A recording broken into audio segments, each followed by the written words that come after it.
Okay, so I had to come to realize that this may not just be a hallucination, that there could actually be an element of that this is happening in the physical world, that it's not just a hallucination, that it's actually happening.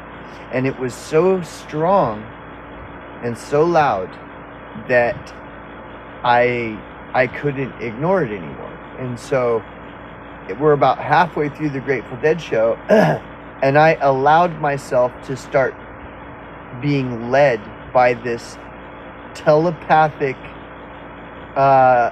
communication. That there is something going on here. Somebody is drawing me, attempting to telepathically draw me to them. And I'm going to stop fighting it, and I'm going to just let go and start allowing myself to be led by this telepathic experience. Okay? So I started just allowing myself to be led by it. And I listened to it, and it led me out of the show. So I'm like walking out of the show, out of the Grateful Dead show, because it's that powerful. The experience is that powerful. Okay? So I don't even know who this person is. The only thing I know is it's a person. And somehow I knew this through the telepathy. I knew that it is a person, but I didn't know who. I didn't know whether it was a man or a woman. I didn't know if they were my age or older or younger. I didn't know anything. I just knew this was happening and was allowing this experience to lead me. And so I'm led out into the parking lot of the Grateful Dead show, okay? And so I'm in the area, and somehow it's gotten me to the parking lot. And even though I do have some doubt, I know that what I'm experiencing is real. Like it was that intense that I knew it was real.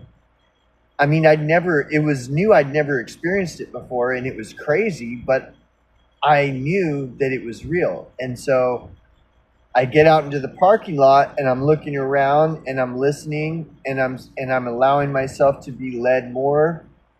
And as I'm being led, I'm looking, and I make eye contact with a complete stranger who is also experiencing the same thing, and we're both being drawn to each other. And when we made eye contact, we both knew that we were being led to each other telepathically. We both knew. And we were standing as close as this camera is to my face. This is how close we were so we were both experiencing the same thing. Neither of us had ever met each other and had no idea why we were telepathically leading each other to each other. We just allowed it to happen.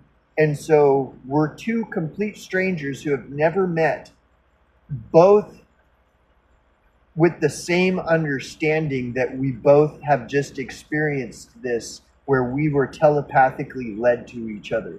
And we were both in complete awe. We were both looking at each other like, oh my fucking God. I am not kidding you, dude. I am not fucking with you, bro. Okay? Now, this took a turn, a very strange turn. So we were both completely mind blown and in awe. And we weren't even hardly talking at all. We already knew. We knew. It was telepathy. And so I'm ready to take this to, like, what now? Like, there's a reason that this happened, so now let's let this lead us to whatever is it comes next. And we were both on the same agreement. And right as we both agreed, then I hear this voice, and it's a woman, and she's like, it's an annoying voice, and it's calling out somebody's name. Okay, and it's getting closer, and and at first it's kind of incoherent. I can't make it out, and it's kind of an irrelevant detail. But then it very quickly becomes apparent that it's not irrelevant at all. It's directly related to this telepathic experience me and this guy are having. And then she's calling out the name, and it's very irritating voice, calling out, and it's his name. And as soon as it's clear, her voice is clear, and it's clearly her, and she's clearly calling out his name, he went from complete awe and totally mind blown that me and him had just had a telepathic experience that led us to each other, even though we're complete strangers and we have never even met before. This complete, sense of awe, like a massive spiritual experience, telepathic experience. And it was like amazing experience. It was completely vampirized out of him by the voice of her calling his name. And I watched his soul just get sucked right out of him. And it went from, he was in a state of spiritual awe to complete despair. Like,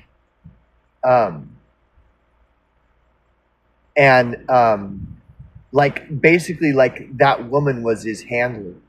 And he went from like being totally free in a sense of spiritual awe to his soul just got vampirized by her. And all he had was a look of hopelessness and despair left in his eyes as he's looking at me. And his last, like, the look was like an apologetic look as he just allowed her to take him away like a prisoner.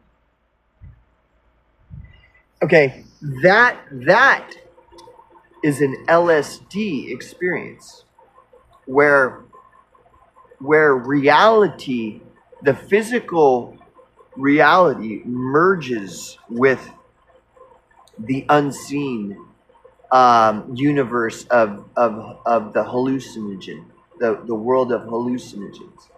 The two realities are together. They are merged together. Okay. Now, a DMT experience, you will never experience that on a DMT blast off. A person never, ever will, because first of all, the DMT experience is only 10 minutes or 15 minutes long, and the physical body is completely incapacitated.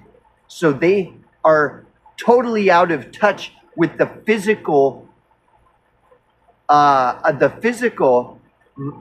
reality, completely detached from physical reality, from all physical reality. They are physically incapacitated for 10 minutes. So someone on DMT will never have an experience that merges the hallucinogenic realm with the physical realm. They never will. And if they've never done LSD and had that experience to compare with DMT, well, then they don't know what they're talking about when they're trying to tell me that DMT is the far superior. They don't even know what they're talking about. Do you see what I'm saying? So yeah, when you compare the two, now I still stand firm that I will say that doesn't mean you can't have equally profound experiences on DMT. But that DMT is the superior experience is rubbish, especially coming from somebody who doesn't have any experience at all in what they're fucking talking about. They don't even know. See, I'm not proclaiming that. I'm not saying that. They're the ones that are saying it. And that's what's hilarious. And so I'll reiterate, that doesn't mean that you can't have an equally profound experience on DMT. I'm not the one saying it. They're saying it. They're saying that DMT is far superior to LSD. And they don't even know what they're talking about. And they can't even admit they don't know what they're talking about. And that is self-induced delusion on their part. Like, I've been abstinent from everything for over almost 23 years. So the delusion is on them. If anybody's more checked out of reality, it's going to be them. You know, sorry to say, I don't mean to. I'm not. It's just. You know, facts of life. Okay, so, but I will also keep my stance that the lesson, one of the takeaways from this is that no matter what hallucinogenic you're talking about, there is a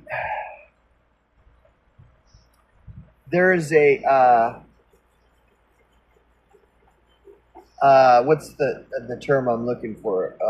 A common denominator.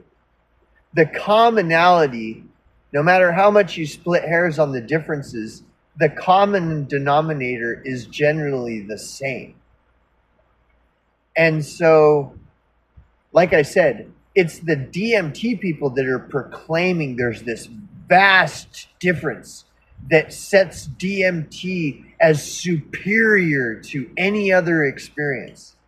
DMT and ayahuasca are the superior. They're just set high above any other such experiences. They're the ones saying that. My stance is generally it's the same common denominator no matter what hallucinogenic you're referencing. And that's the reality, that these DMT people, they're resistant to accepting reality and just admitting that, you know, there are too many there's too much nuance to be making a proclamation like that. It's just delusion, and that's just what happens when you're dabbling with hallucinogenics. You get lost and you start thinking you know shit that you don't know. And they claim that, oh no, not with DMT, it's safe and effective in that sense. You don't have those kind of, it's like these guys, it's just delusion. And it's, you know, no judgment, because, you know, I've been there, done that, that's what I'm saying. That's my whole point. I already been through all this. See, what your typical DMT head hasn't experienced is 22 years of abstinence from all intoxicants. So they have nothing to say on the subject of abstinence from intoxicants.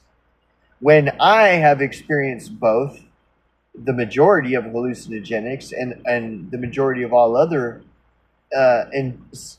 intoxicant substances, as well as have experienced abstinence from all of that shit for decades. So I have experience on both sides. What do they have experience in? Just DMT and weed, and, you know, maybe a little bit of coke, or like, they're just not experienced, you know.